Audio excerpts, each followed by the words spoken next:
Ladies and gentlemen, if I could have your attention. Good afternoon. It's good to see all of you on such a glorious sunny day. It's wonderful to see you here for a glorious celebratory sunny occasion. And that, of course, is the James L. Loper Lecture in Public Service Broadcasting. As many of you know, public service broadcasting is very dear to me. I've been on the Corporation for Public Broadcasting on their board since the year 2000. When my dear colleague Frank Cruz stepped down, that made me the most senior person on the board. I'm somewhat ambivalent about that, Frank, but it really is a great occasion to be here. What I'd like to do first is just introduce some of the guests who we have in the room today with us. Frank Cruz, whom I just mentioned, of course, is a USC trustee and former CPB board chair. So we're delighted to have Frank with us. Also joining us this afternoon is Winter Horton, whom many of you know, also a colleague of mine on the Corporation for Public Broadcasting board who provided a lot of guidance when I first joined the board, and also is a member of the KCET Board of Directors. Mel Rogers, president of KOCE-TV, which of course is Orange County's flagship public television service, is here with us. You can see this is a bevy. What's the collective noun for people who do public service? A beva. Yes, okay. We're all here. From my own faculty, we have Professor Patty Riley, who's director of our Global Communications program, who is here. Professor and Associate Dean Patricia Dean is here also with us from the journalism side of the house. My Associate Deans here also on the side, Abby Kahn, of course, is here, and Becky Avila. We're delighted to see them. And then from the Los Angeles television scene, we're delighted to have Stan Chambers, and who is here with his wife, Gigi. We talked earlier. I didn't hear the first part of that introduction, but it's good to see you. Thanks for coming.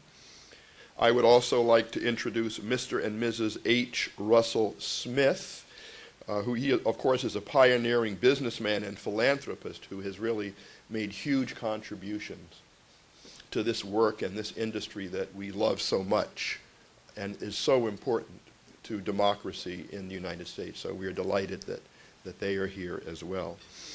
And then, of course, Jim Loper himself is here.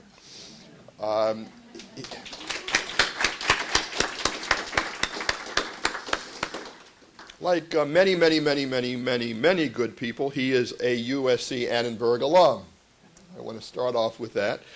He's made huge contributions not only to the city of Los Angeles, but he has also made huge contributions to our school, to the Annenberg School. When I first came, as the new dean, he was very generous in his advice and suggestions about the new direction that the schools could take. When I was offered this position, one of the attractive parts of moving all the way from Washington, D.C., inside the Beltway, great Maryland crab cakes, great institutions of higher, et cetera, was the prospect of coming here and working with such great people who were so deeply committed to public service broadcasting. This is a school that for a number of years has been committed to this when other schools around the country did not have the same level of commitment. We continue that level of commitment, and I am optimistic in the future that we will be able to take that to an even higher level. I just got back from New York a couple of days ago, and I'm getting on an airplane at 8 o'clock tomorrow morning to fly back to New York to meet with Vartan Gregorian at the Carnegie Corporation, who is convening a group of people who are interested in public service broadcasting, especially on the television side. And while there, I want to say a great deal about the good work that we are doing here and that we will continue to do at the Annenberg School for Communication. Our instructional programs include the Annenberg Radio News and the TV news magazine Impact, As many of you know, we have the 6 o'clock news on every day. And if you want to see something hugely exciting, go down to our wonderful production facilities and watch these young kids put together a daily news program with the assignment desk and reporters coming in and reporters going out. All of them writing, taking pictures, doing sound, doing the internet, doing blogs. It is hugely exciting, and it's a great pleasure to be here. One of the people who has made that possible is Judy Mueller, who has done a wonderful job with News 21 last year in helping lead us into the future. Now, I stand between you and your lunch, which is not an enviable place to be, so I'm going to stop. I'm going to invite you to enjoy the wonderful lunch that we have, and then after lunch is served, you'll have a chance to meet Judy, who in turn will introduce our featured speaker, our surprise guest that we all know and have known for many years. But so please, bon appetit, and we'll be back shortly. Enjoy.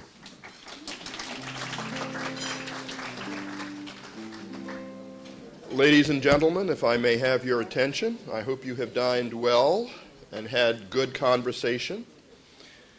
Now we come to the real main course, as it were. And before I introduce Judy, who will introduce our mystery guest for this afternoon, I also want to recognize Louise Bryson, who of course is a member of our Board of Counselors, who is here with us this afternoon, and of course Mary Lou Loper, the spouse of Jim Loper, who is also with us this evening. And we're so pleased that she is here as well. It gives me great pleasure now to introduce Judy Mueller, who is one of our leading faculty members, who brings a wealth of experience in public service broadcasting and is well known across the country and in the industry for being a true visionary and a true professional. And I can now tell you that she is genuinely a wonderful teacher, which to my way of thinking is the highest compliment of all. So I would like to ask Judy Mueller to come forward and introduce Dr. Baker.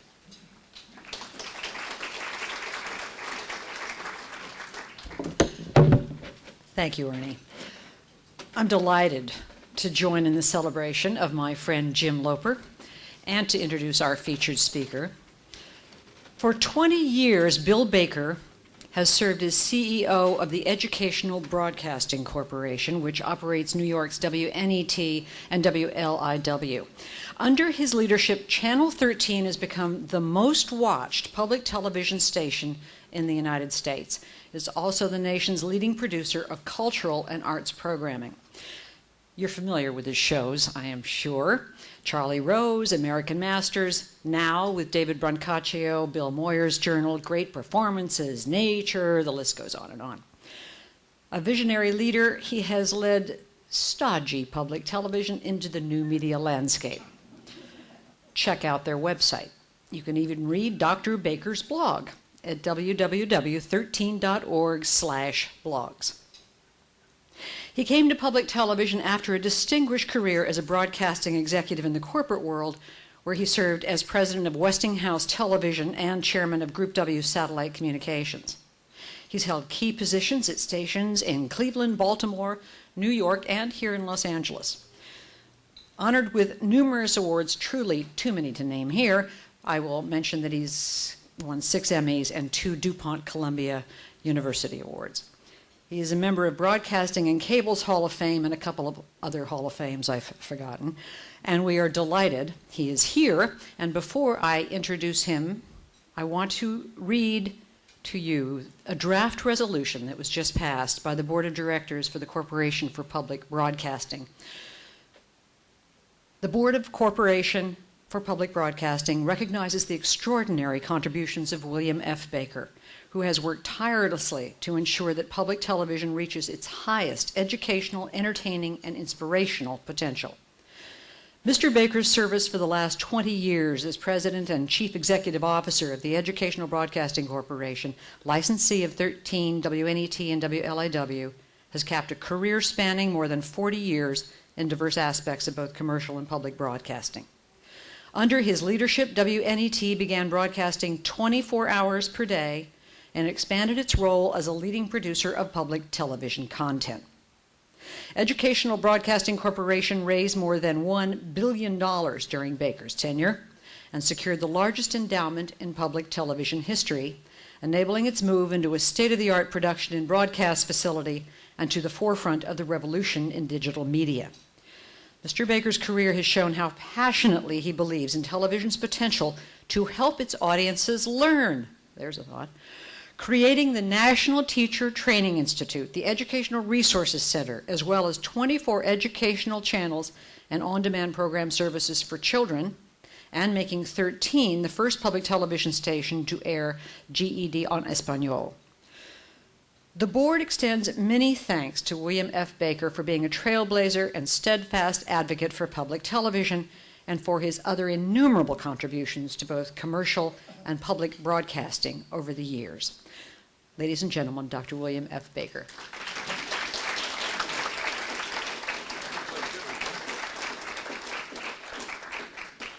Thank you, Judy. You've got a career in show business with that kind of talent. That thing that the CPB did about me, Henry Beckton, my counterpart at WGBH in Boston, who's also retiring, actually he's retired a few months ahead of me, said he happened to be at that meeting, testifying about something. He said, "Bill, they did these big, whatever you call these things, resolutions," and he said, "Yours was longer than mine." I said, "Well, Henry, you know, what a nice treat this is to be out here on such a gorgeous day but more important, with such impressive and special people. You know, this is really quite a crowd, and it gives me great pleasure and touches me deeply. Until I realized that everybody was here to see Jim Loper, but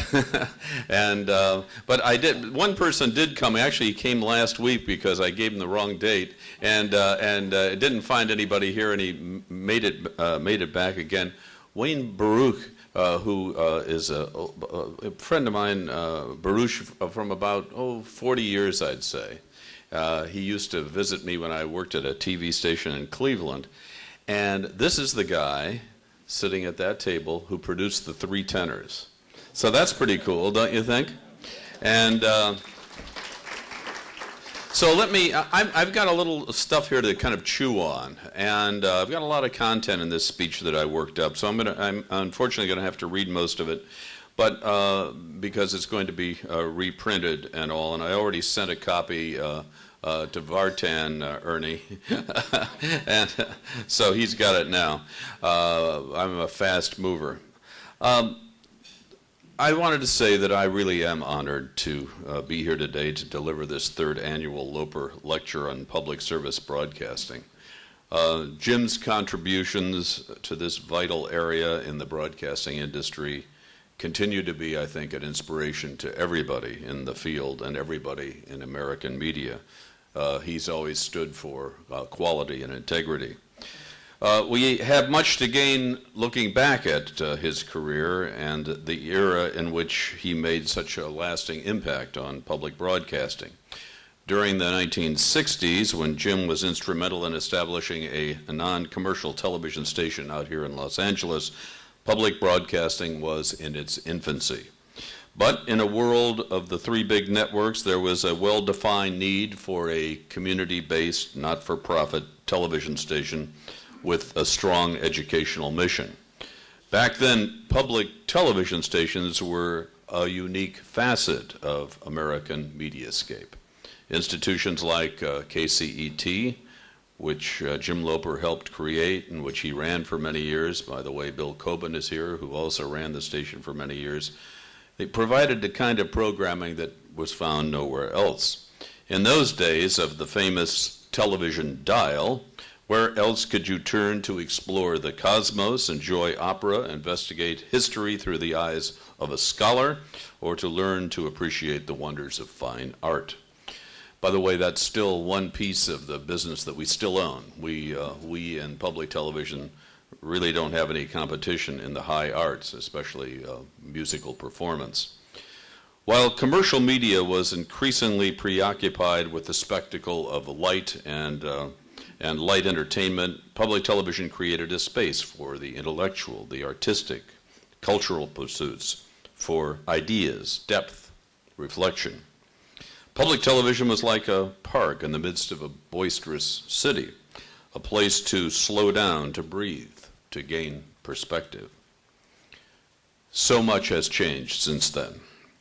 According to a Nielsen media research study from earlier this year, the average U.S. home receives 104.2 television channels. And in 2006, the average household tuned to 15.7 of those channels for at least 10 minutes each week. Needless to say, that statistic alone is enough to describe the dramatically different media landscape from the one that Jim Loper made his mark in. And indeed, it's quite different from the environment that prevailed when I began my career as a commercial broadcaster, or even from what we saw at the beginning of this decade, for that matter. According to Nielsen, in the year 2000, the average home viewed 13.6 channels out of an available 61.4 channels. By the way, with all this going on, over-the-air TV still is massively used. I mean, forget about the internet and all the other things that I'm going to be talking about on demand. The average set in the average household in America is turned on at record levels. The average of 8 hours and 14 minutes a day still. Can you believe that? 8 hours and 14 minutes a day. The average household has the television on. The average individual watches 4 hours and 34 minutes per day, according to Nielsen. So those are still record levels, highest ever recorded in the 40 years or 50 years of recording TV viewing. So with each passing year, the American viewer has access to an increasing number of television channels. And as the number grows, the audience continue to fragment into smaller and smaller segments. Nothing particularly new here. We're all aware of that. Certainly, it's been a long time since we could think of public television as the sole alternative to a limited range of commercial outlets. Those days are gone forever. Former FCC Chairman Newton Minow is famous for that saying that television is a vast wasteland. That was back in '61. Well, you can see the notion of vast has certainly changed since that day, at least as far as the media landscape is concerned. As far as the notion of wasteland, well, that's still up for debate. Of course, the exploding number of television channels in itself is just part of the remarkable change we've been experiencing in this full-blown media revolution. I probably don't need to run down the list of new outlets for programming that was for so many years exclusively the domain of that big box sitting in the corner of our rooms. Now, in addition to all the cable and satellite channels, we have podcasting, video over broadband, IP, devices like Slingbox, video on mobile phones. There are DVRs, TiVos, VODs, and of course we have streaming video on websites with streaming HD coming very shortly. There are websites of broadcasts and cable outlets. There are independent video sharing sites. The most famous of these, of course, I'm sure you know, is YouTube, where viewers watch 100 million clips a day. And if you want to wager, we'll be hearing about yet another new way to watch television in a week or so. I wouldn't bet against that. Quickly, very quickly, these new forms of watching are making significant inroads into the dominance of the old model of television. As we look forward through 2011, the latest number for broadcasters from Verona Schuler Stevenson predict compound annual growth rate of 35.3% in the areas of digital, advertising, and content. Meanwhile, the areas of cable, satellite, and Reebok television services, Verona Schuler predicts growth of about 13.8% for video on demand, 23.4% for DVRs, 48.2% for interactive television and gaming, and 99.6% for online and mobile. One of the things that these growth projections indicate is an accelerating shift from a top-down, producer-driven model to one that encourages the participation of consumers in the creation and in the distribution of media. This fundamental paradigm shift has taken the trend begun by the explosion of cable channels to its logical destination. With virtually an infinite number of media choices, audiences have become increasingly fractionated, chiseled down into tiny subgroups, spread far and wide across the web, congregating in virtual communities that orbit around specific interests and agendas. These groups form and reform, dissolve, and intersect with amazing fluidity. Unlike the well-defined demographics of the 20th century, today's television audiences are in constant flux. One of the most admirable attributes of this new media paradigm is its inherent sense of democracy. The spread of easy-to-use, relatively low-cost digital technology has made it possible for everyone to have a voice in the media today. Everyone can be a producer, a commentator, even a journalist. And rather than depend on professional icons, the anchorman, the established celebrities of the past, today's audiences have their own commentators. The vast majority of them are amateurs, but they speak the language of their audience and give them content that's personally tailored to their profiles. These are commentators who invite people to interact with them and create a dialogue in a much more open and populous media experience. This is the essence of the increasingly important media form known as the social network or the blog. And as has already been said, I am a blogger, www.13, the word spelled out, .org/blogs. I do a daily media blog, everything that I think is interesting going on in the media. Don't necessarily comment on it. I just kind of say, this is what's going on, and this is where to find the information. I've had a lot of thousands of people come to that blog every day. One blogger who goes by the name of Mickey Z and sometimes finds himself reprinted in mainstream media points out, blogs have replaced the dog-eared notebook into which we scribbled our deepest thoughts. Now, with a blog-inspired sense of community, we are bearing our souls and finding that others share the same concern, something we could hardly discover from traditional media outlets. I can personally relate to that. I told you about my blog, but I'm probably not a typical blogger. Unlike most bloggers, I actually have access to a traditional broadcast signal. Nevertheless, blogging has been a remarkable experience for me. Not only do I get to delve into the deeper media issues that have been so influential in my life, I also get to participate in this burgeoning new art form. I believe that discussion, the chorus of voices, is the heart of a healthy democracy. It's always been an ideal of American media, but it always hasn't been a reality. For most of the history of American broadcasting, media outlets have been run like businesses. There's nothing inherently wrong with that. I ran a large broadcasting business myself, a commercial business. A well-run business can be the source of a great contribution to our society. But the business model must also include a public service component.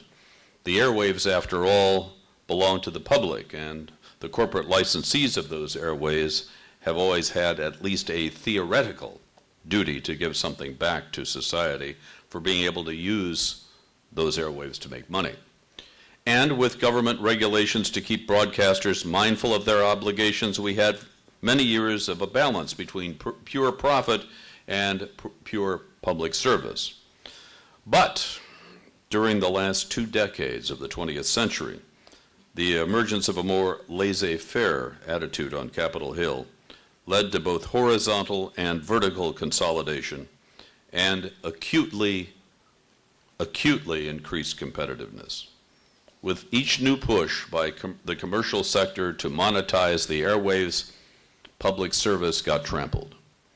Fortunately, we've always had public television as a counterbalance. In the days of only a few channels, public television, with its mission to educate, inform, and serve the underserved, was a perfect alternative to the networks, playing an iconic role in our media universe. but it was always one channel. And the wilderness has been expanding with dizzying speed. And as the forests are cut down, public television's mission-driven, service-oriented brand of media is increasingly standing alone in that wasteland. That's why what is happening today, the explosion of blogs and user-generated content, is so important. It's essential that today's media environment enable and encourage those many individual voices to be heard. Indeed, this was always the idea of public television, a place where all voices could find a time and a place to be heard, a place where even unpopular ideas could be explored without concern about whether those ideas would earn advertising revenue. In many ways, the current media revolution realizes the fundamental ideals of public television. You're thinking I'm going someplace. I'm not. Don't worry. And Americans are embracing it. According to a We Media Zogby interactive poll, 55% of Americans say bloggers are important to the future of American journalism. 74% say citizen journalism will play a vital role. An additional 53% believe the internet presents the greatest opportunity to future of professional journalism, while 76% say the internet has had a positive impact on the overall quality of journalism. That's what a survey says. Moreover, a new survey finds that 101 million Americans now get most of their news from websites, while 35 million people rely on TV comedians, and 8 million individuals turn to blogs for their main source of information. That being said, the media revolution is not a utopia.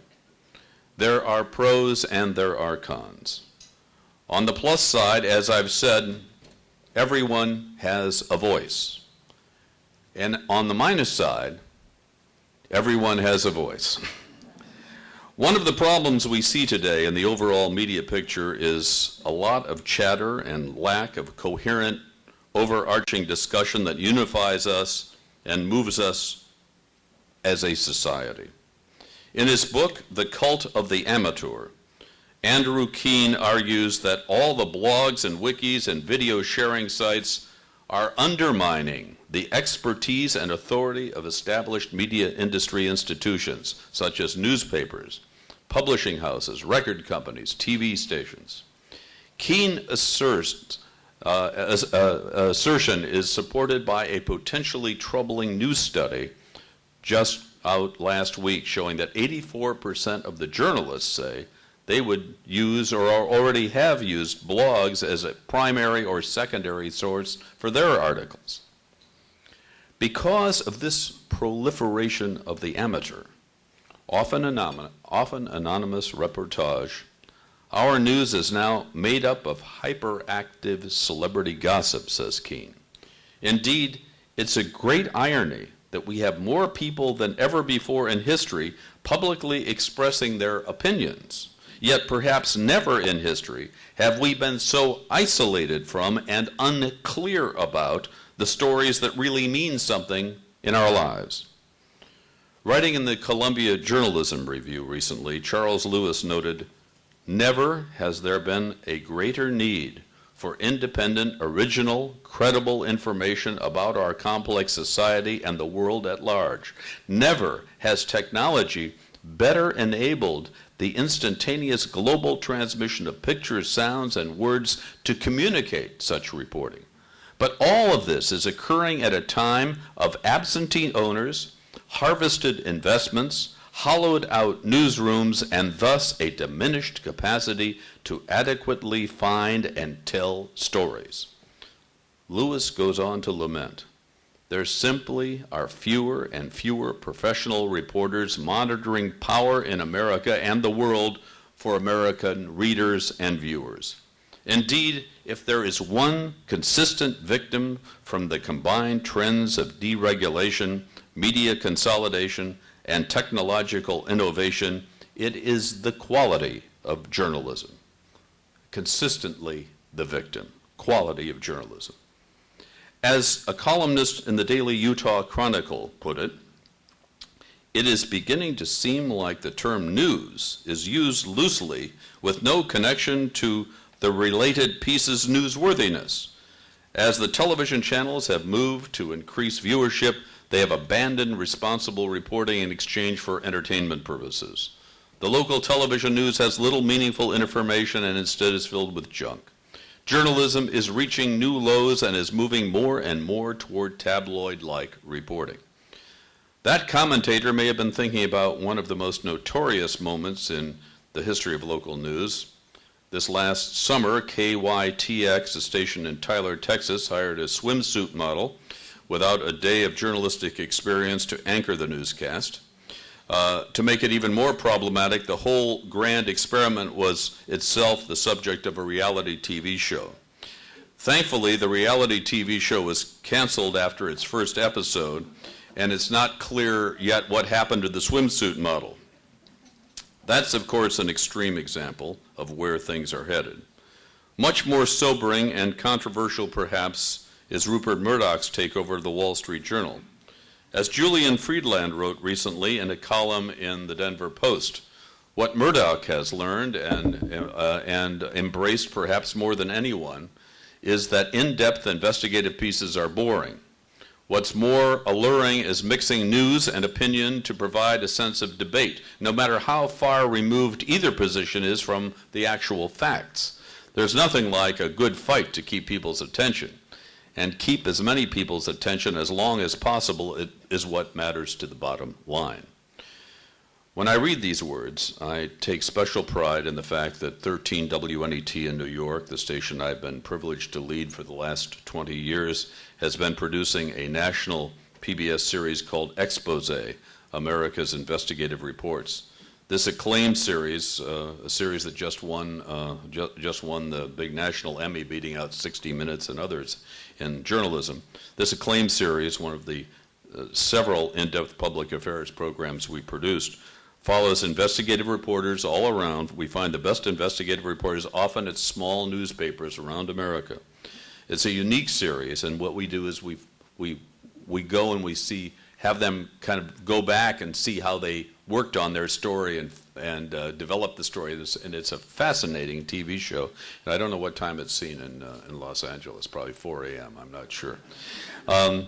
As the Denver Post columnist indicated, we are in real danger today of losing the kind of aggressive but responsible journalism that protects the interest of citizens.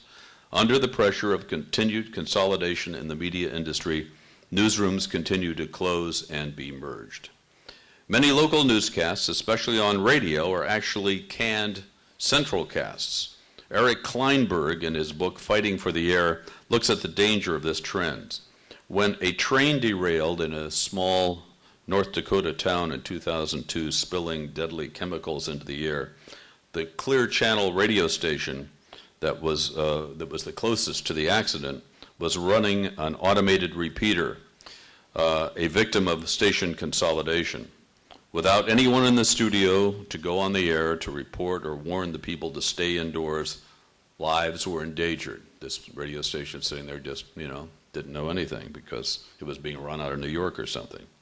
A similar situation was noted during the terrible massacre at Virginia Tech last spring. Only one station of the 4 in Blacksburg had the ability to warn people of the unfolding crisis. The other 3 were all automated. These are dramatic, but telling examples of how serious a matter media concentration has become. When I was a young broadcaster in Cleveland, Ohio, there were 25 or 28 radio stations in Cleveland. There were 28 newsrooms. I worked at one of them. And when it rained in Cleveland, all 25 owners of the radio stations got wet. Today, there are 2 newsrooms in Cleveland at radio stations, and when it rains today, none of the owners get wet because they live someplace else. They're not in Cleveland.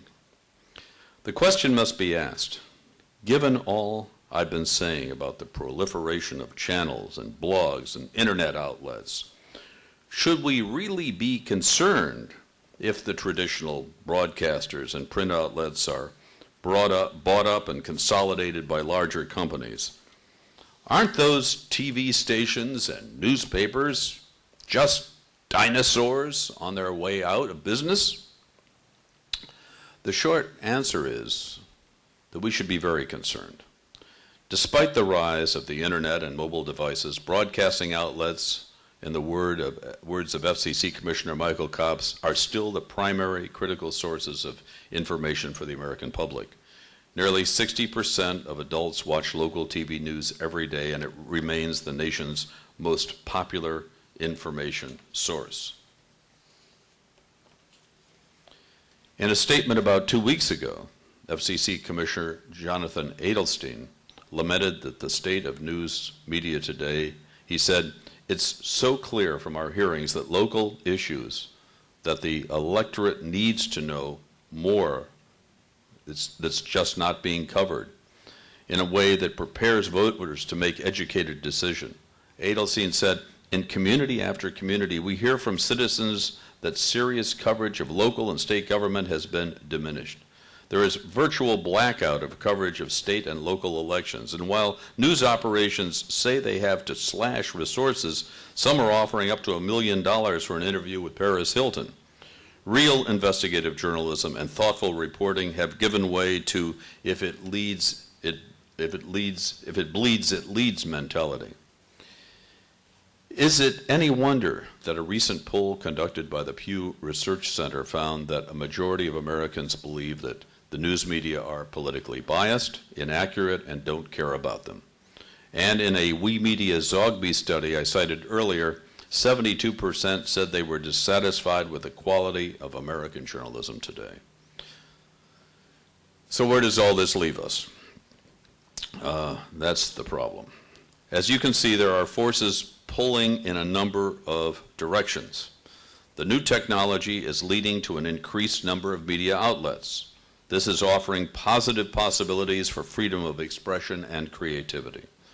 But the new democratization of media has a downside of devolving into a lot of noise that makes no real sense for the society at large. At the same time, audience fragmentation is putting unprecedented pressures on financial models of traditional media sources. To counter that pressure, big media companies are trying to control new media content and distribution at the same time that they are pushing to further consolidate television and radio and print. Against that volatile backdrop, policymakers and the public need to think about three key factors that will influence the current and future integrity of the media, especially in its most important function, news and information. The first one I suggest is education. In a recent article, media scholar Herman Wasserman writes, "In a time where new media technologies emerge at dazzling speed and optimistic observers foresee a sea of change in journalism as everyone with an internet connection and a cell phone can now claim to be a journalist, ethics will increasingly become the criterion that sets journalists apart from dangerous dilettantes. But journalism education should go beyond skills. Journalists should be taught how to interpret and contextualize events truthfully and meaningfully. Sending a grainy cell phone picture of a shooting or a flooding may earn you the lofty title of citizen journalist, but in itself it does not help you explain why it happened in such a way that it comes to mean something to the lives of your audience. Indeed, we need to be clear about the limits of amateur journalism. Professionalism, training, experience, and insight have important roles to play. The age-old practice of journalism, a practice rooted in the foundation of the United States, has not changed simply because the technology to deliver it has changed. The principles still apply. In fact, in this wild new world of media in which we find ourselves, those principles should apply more than ever. We must demand that our news sources adhere to them. Wasserman comments on this as well, writing that the onus of responsibility is also shifting from journalists to audiences. Audiences need to understand the media production process and become critical media consumers. They should realize that they are not passive sponges who have to soak up everything that comes their way. They are active participants in the media process and should demand respect. Respect leads us to the second factor, quality. The two go hand in hand. Anyone who has ever vaguely paid attention to the development of television news over the past couple of decades understands the trend all too well.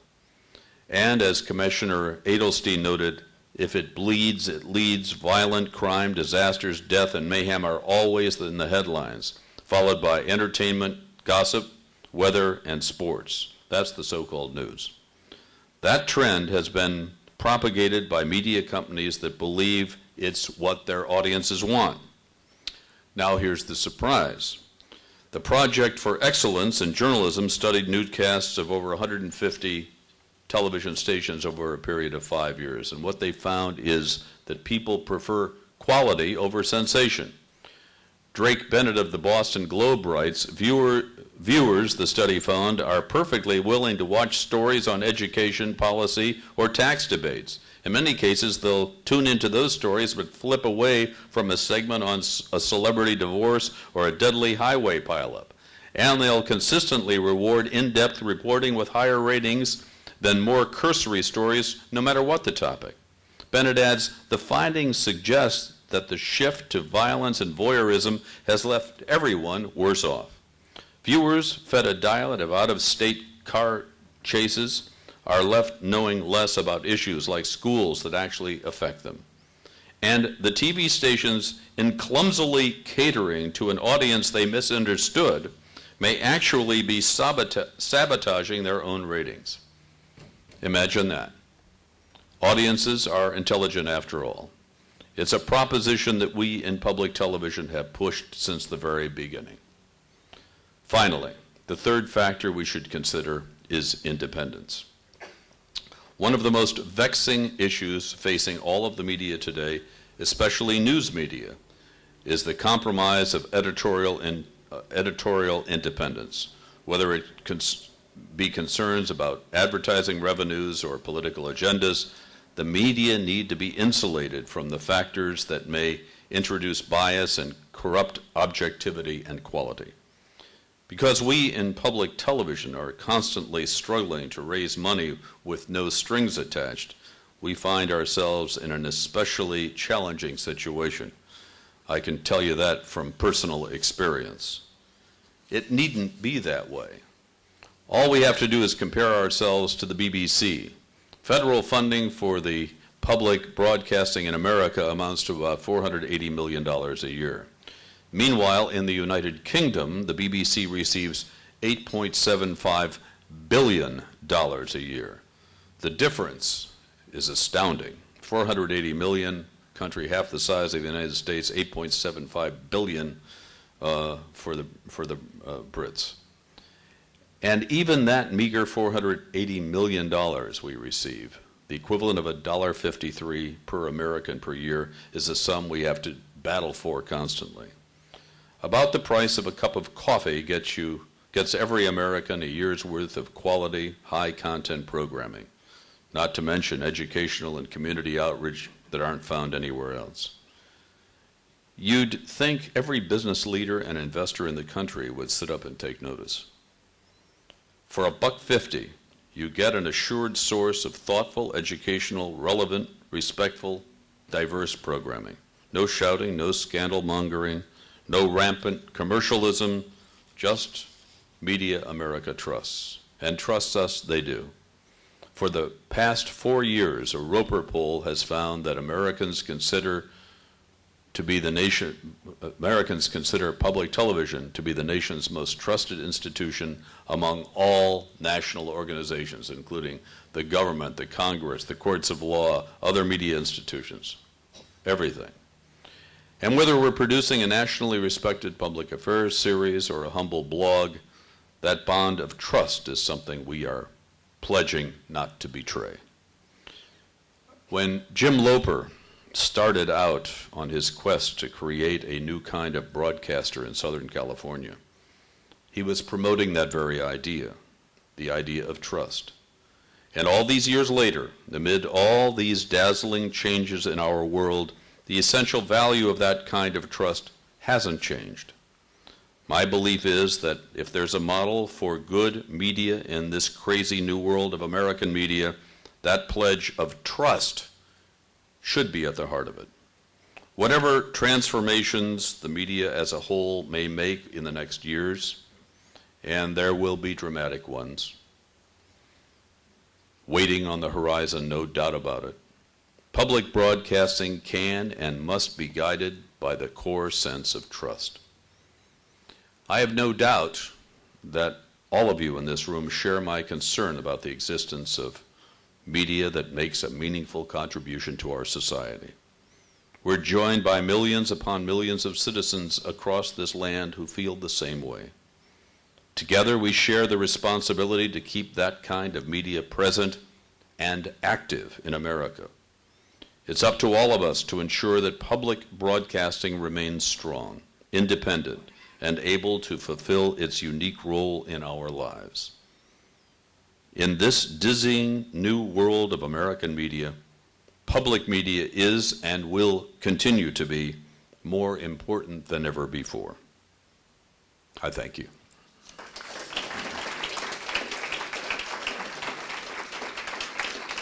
Now, I read that pretty fast. Do we have time for a few questions? We have time for maybe one or two. One or two questions. Okay. Yes, ma'am. We have a blogger here in Los Angeles, marketing trained, can't earn a living what he's doing, but he has the street card app.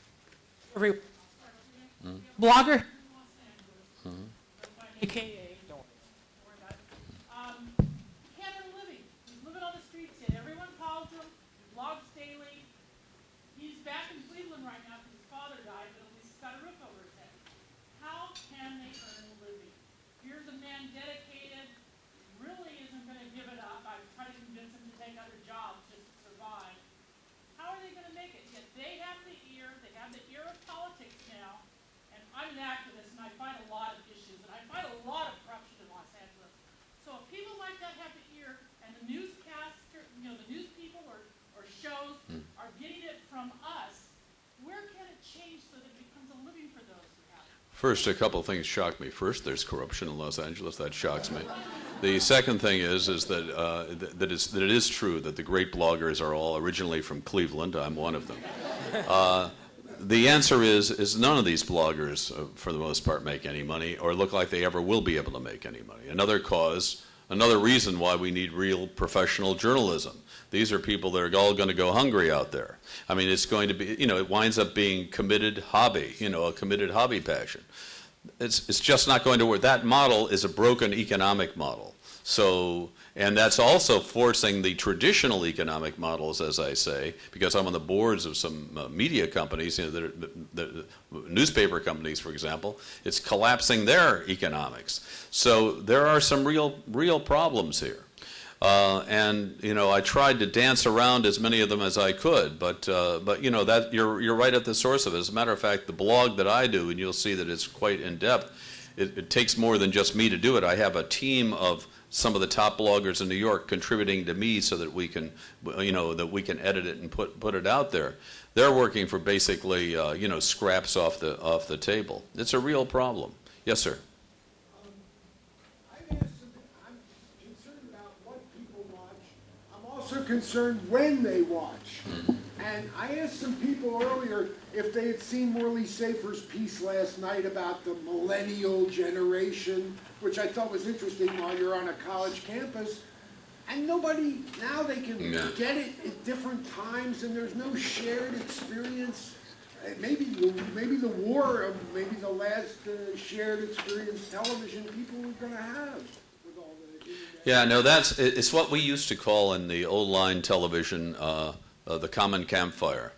When I was running a commercial television business, the next day around the water cooler, 80% of the people would have a common framework because they all watched the CBS News with Walter Cronkite. So they saw the same newscast that was a high-quality, high-integrity newscast. So they had a framework. That was called the common campfire. America isn't a common campfire kind of country anymore. We are all in our little niches, and we are all looking at things through our own filters. It's a very dangerous time. On the other hand, it is the same kind of time that this country had at the very beginning. If you go back and look at the early history of this country, there were all these thousands of newspapers, all with very unique points of view. So all I know is it's happening. I wish for the common campfire time again. I also wish for the regulated oligopoly time. I'll tell you one thing, it was fun to be a regulated oligopolist. It's pretty easy to make money doing that. Now, and now to be an unregulated public TV guy is really terrible. But those are things I can wish for. They're not coming back, as I say. Probably, yes, sir. One more. One last question. Do you see roles for community journalism within public television? And if so, how do you see these emerging in the next few years? That's perfect. That's a nice one I can try to hit out of the ballpark. There's a good place for public television and the academic world to work together, and it maybe fits into all of these models. The one that the woman in the at the end of the room talked about, where we public media, universities, journalism schools can be a consolidator of all of this information, but yet vetted in some way to take the very best of the best, to make sure that it is accurate, to try to present it in some kind of a good housekeeping seal of approval way. And that may be a new role for public media. We are looking at in New York, building more and more of our website in that direction, so that people and Bill Moyers, who's been such a leader in everything in public service and public television, has one of the most powerful. Matter of fact, on YouTube, I think in public affairs, he's the third most watched programmer in television on YouTube. And so he creates entire movements, and in a sense, a lot of material is coming to Moyers that he then is able to filter and distribute it. So it could very well be that one of the most important functions of public service, of public television, public radio in America, is that function indeed, because just as long as we don't lose our way. Again, I'm honored to be here, honored to be with you, Jim, and this great family of people. It is a joy to see all of you and be out here in Los Angeles. And the weather isn't as good back east. So thank you. I hope to see you again.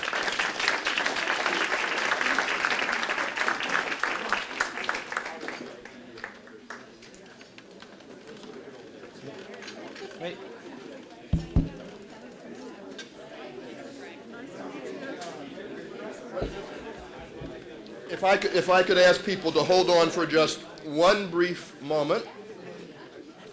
Jim and I would like to thank and to congratulate our speaker this afternoon for those very inspiring words, those words of guidance and wisdom that could only come from Bill. And so on behalf of the Annenberg School, Jim and I would like to make this presentation to William Baker for having delivered the James L. Loper Lecture for Public Service Broadcasting. Thank you very much, Bill.